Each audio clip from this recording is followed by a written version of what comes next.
Today I'm going to be talking about an observation that was made by Barbault many years ago, that he saw how 2020 and the decimation of our society that occurred through this time is now coming to a point where we're being offered the chance for change, positive change. He observed before his death and predicted the 2020 pandemic and never lived to see it out. But what he saw there was a pattern, and a pattern that was evolving and merging and coming into fruition for this very time. Now, he hasn't lived to see this time, but what he did say, that catastrophic as 2020 was going to be, we now in 2026 are getting a cosmic opportunity, a crucible for change. And this is happening in four particular star signs. These are Aquarius, these are Aries, and Gemini, and Leo. And those of you that look at these signs closely will notice that these are the elements and offer the elements of fire and air. So what we see here is an opportunity for spark, for imagination, for raw inspiration, for action and courage. And we see this spark may take flight. Just like a bonfire sends off embers into the sky, burning embers, and some of them die out, but some of them catch. And here we have with the air signs this ability for change, for mutability, ideas, communication.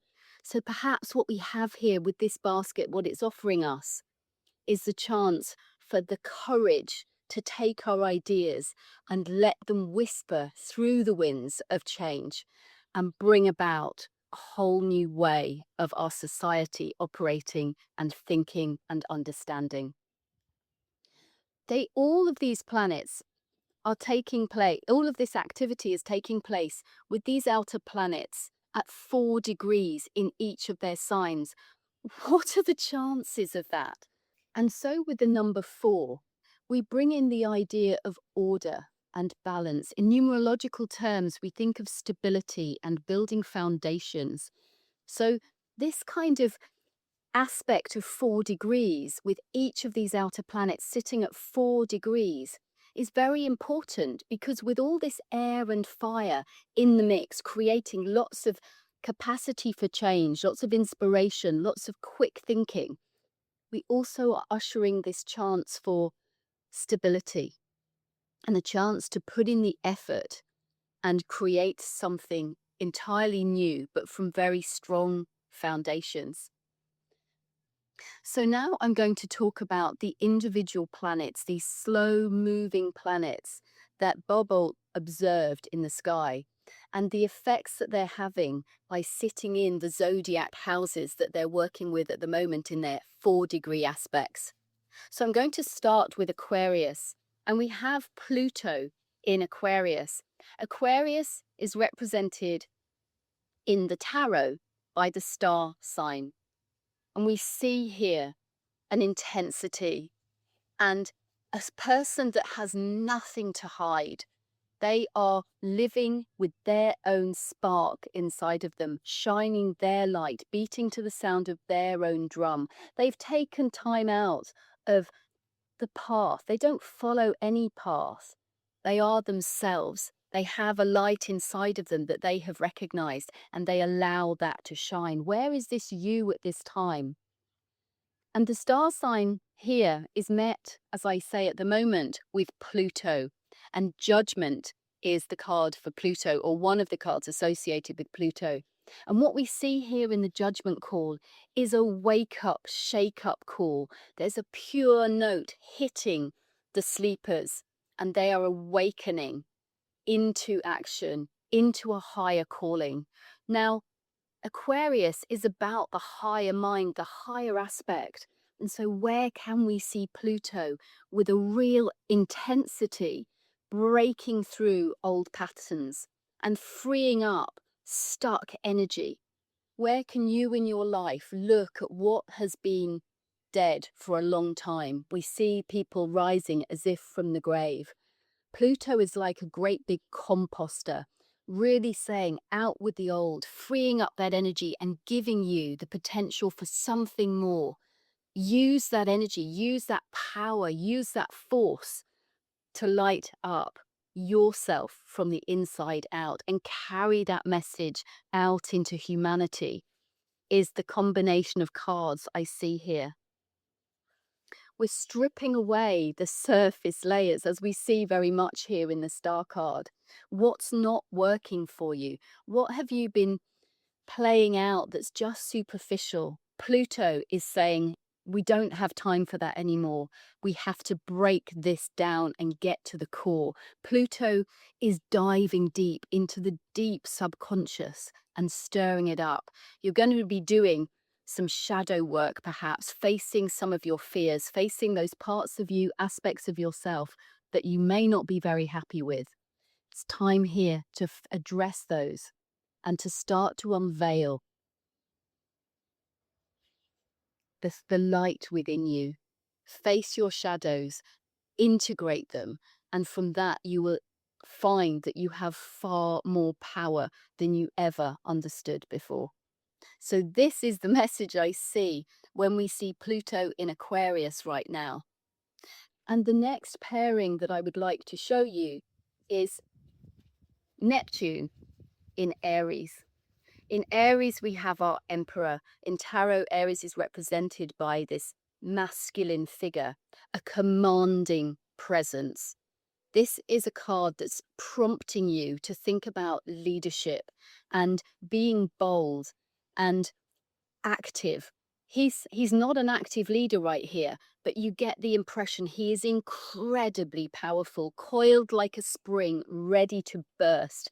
We have a fire sign here with Aries, and we know that this can be full of courage and passion and lust. We see also inspiration and initiation here, and it's met with Neptune, the dissolving, dreamlike, spiritual, watery qualities in our Hanged Man. And what does our Hanged Man show us? There's a sense of balance, gaining a new perspective, dissolving old paradigms, old ideas, old thought processes, but going within to do so, finding some stillness. And how can we find stillness when we have such fire? Well, it is about learning, perhaps, to take a breath, to pause, think before you act, and take some time to go inwards, to work out what's within your hidden depths. And with the two in combination, we perhaps see some courage, maybe to bring your dreams to reality. Or maybe it's time to take those steps towards spiritual growth. And the next pairing offers us the great awakener, ready to shake us up and wake us up. We have this represented in tarot by the Fool card. And you can see here that the Fool is about to step off a cliff. Does he even care? Will I fly? Will I fall? Do I worry? He seems so light, so free. So here we're really expecting an adventure and expecting the unexpected. Sitting in the sign of the Lovers at 4 degrees. The Lovers is our Gemini card. And we see here the masculine and the feminine. One becomes two, or perhaps two. The duality that we observe in our world is now able and given the choice to become one. Where can we start to merge into unity consciousness? Where can we choose love above all other things? That we do have a choice. The Gemini card is all around choice. It's about recognizing again, perhaps, this higher ideal. Where can we, through the decisions and the discernment that we are offered through our Gemini aspect, where can we choose more harmony? Where can we choose to come together and unite instead of facing so much division? And look at how the sun shines on both of these cards. Where can you open yourself up to receiving more light in this airy freedom and liberation that we can see in the in the coming together and the uniting of these two, the planet and the star sign, the Fool and the Lovers. And we can see here there is a tension, almost a phallic representation here of a volcano that hasn't erupted yet. We still are harking back perhaps to all that fire energy, the ability to break through. And Uranus certainly offers us the chance to shatter our illusions, to break down things that are not working, and to create so much change.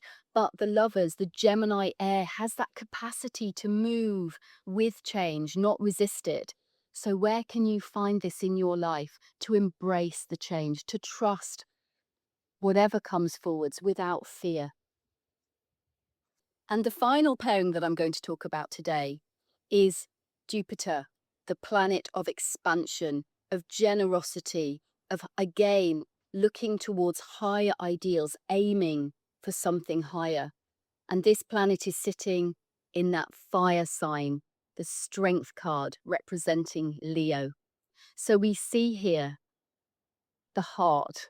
The strength card is showing us that heart energy being expanded. So this is you with the courage and the willpower to open your heart to new inspiration, new ideas. We see confidence again, we see leadership, but look at our strength card showing us again how to merge and combine these opposing forces. We have this gentle maiden coaxing the ferocious, dangerous lion. We have these two opposing forces being brought together not through brute force, but through gentle, compassionate persuasion. Where can this be? You dissolving your boundaries, your ferocity, your anger, your rage. Where can you bring this into that sense of unity consciousness that I've talked about before? Because we can see this in our Wheel of Fortune representing Jupiter. Look at these higher ideals. In the world card, we see the zodiac signs of Taurus and Leo and Aquarius and Scorpio. We see them with just their heads showing. But by the time we're looking at them in Jupiter, in the Wheel of Fortune, look at how they've become embodied through wisdom, through knowledge, through learning, through understanding, through experiencing. They have grown their wings, the wings that will lift them to loftier goals, higher aspirations. And this is what we see here with this combination now with our strength card, with Leo, is this ability to aim higher, to think higher, and to feel higher, and to bring that heart expansion into leadership that shows compassion. And we see the idea of amplifying your inspired ideas, your call to action. Expansion and abundance are coming through in these cards. Where can you draw on those with that heart centered ability to ignite your creative power and bring those dreams, bring that idea into heartfelt reality? Wow, what a lot. This is a basket. And if we think about baskets, and when I'm talking about a basket, what was observed was if you set up these planets in their corresponding zodiac signs, if you look at them visually, it does create a perfect basket formation with, as I said, each of those planets sitting at their 4 degrees. A picture that plays out in our cosmic skies. It's actually happening right here, right now. And when we think about the symbolism of a basket, what does it make you think about?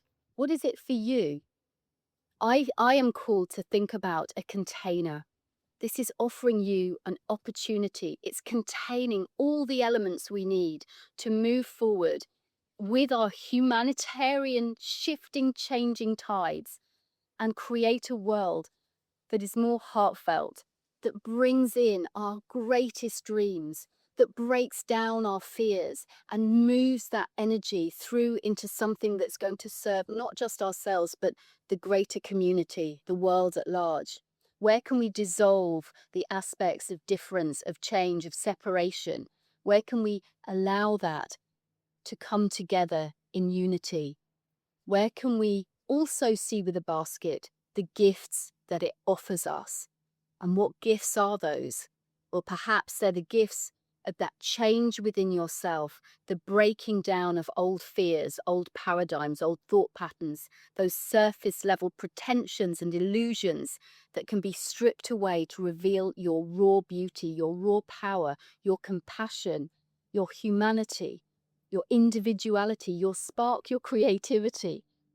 And where can you allow your heart to expand into this and bring about the change and be part of the change that humanity is now being offered, a change that reaches for loftier, higher goals, that wants to support everybody and bring around more compassion and, above all, more love to this world. I hope you have a wonderful day.